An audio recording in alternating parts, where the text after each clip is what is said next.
Hi, welcome to Sweet Peas. My name is Allison Berenger and I'm one of the owners of Sweet Peas. We're Jacksonville's only all-natural candy shop. Sweet Peas is in historic Springfield in a 100-year-old Victorian house.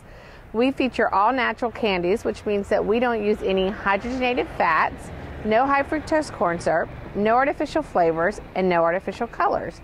We're also proud to have a gluten-free kitchen, so everything we make here is gluten-free. We also offer lots of vegan products, including vegan sundaes.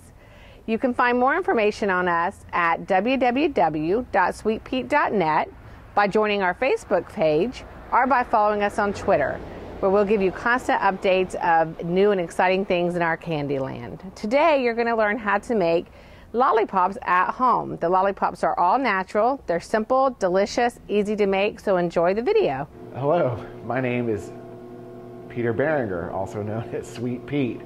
And lollipops are a simple and fun type of candy you can make.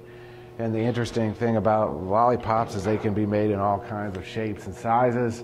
You can make them fit whatever theme you want. You can make anything from dinosaurs to unicorns or musical notes. So the possibilities are endless, and it's a fun and simple way that you can make candy or brighten up a presentation.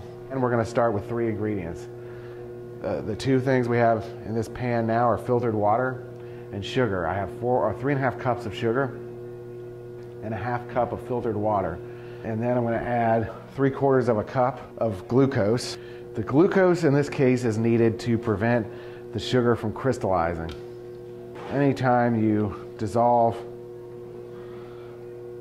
3.5 cups of sucrose into a 1/2 cup of water, it's subject to recrystallization. So in candy making, we would call this graining. It would literally take on a grainy appearance. And so you don't want that. You want a nice translucent finish that you can see through and it's bright and colorful. So in order to achieve that, we have to guard against what is called graining. So that is why we add the corn syrup, or in this case, you could actually use the organic corn syrup replacement made from tapioca. Performs exactly the same. So we are going to stir this until it is in a paste, as you can see. And I'm going to put this on the heat, and this is going to be cooked to 310 degrees Fahrenheit. In order to get that texture of a lollipop, you have to go over 295.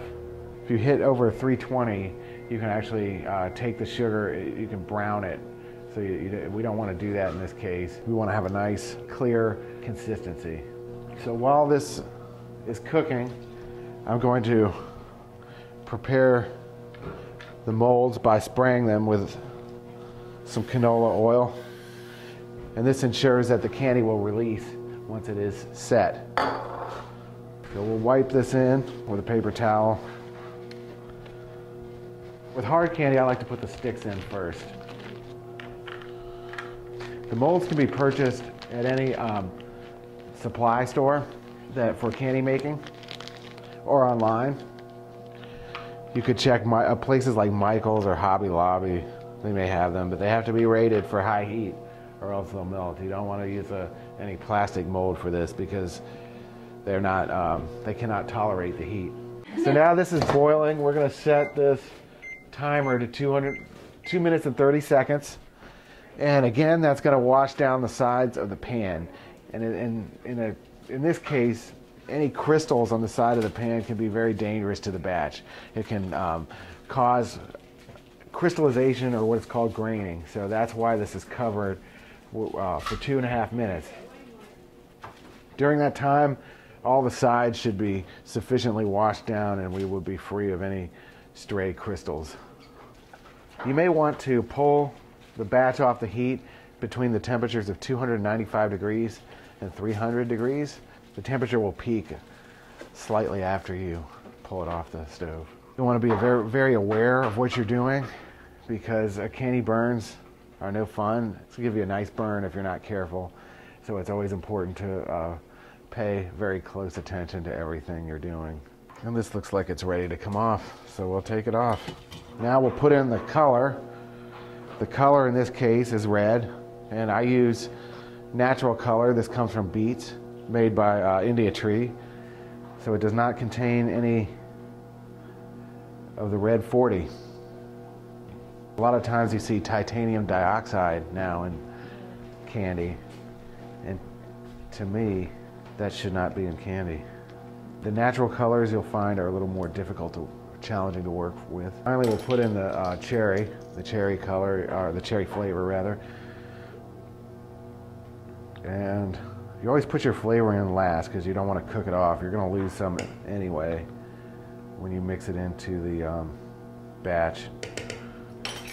And a good formula is approximately a half a teaspoon per cup of sugar. So we'll let this mix in. You don't want to over mix it because then you're in danger of graining the batch. As you can see, this pan has a little bit of a lip on it, which is good for pouring candy. We're going to slowly pour it into the cavity. For me, I find it is nice to be able to alternate cavity sizes rather, because I like to go from big to small and so forth. If I stick with small, it becomes a little difficult. One thing that you'll be left with is cleaning the pan. And so there's a couple ways to do this. One is you can either use a really strong Brillo pad, or you could boil it off. I prefer to just fill it 3/4 of the way with water and boil it off, and it comes right out. I always demold the smallest ones first because of they're going to be ready first. Some of these will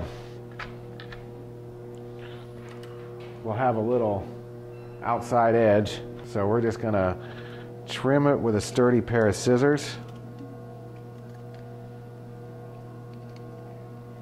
And you can see we have all kinds of shapes and sizes. So you'll want to package these pretty quickly, because on a humid day they will begin to get sticky very quickly. You probably have 30 to 45 minutes as a window of time to package these. My first goal is to get them into the bags, because the sooner you do that, the less danger they are in from the elements. If they're sealed right away, they will last a few weeks, depending on the time of year. They tend to do better this time of year. In the summer, you have maybe 3 or 4 weeks, and they begin to melt.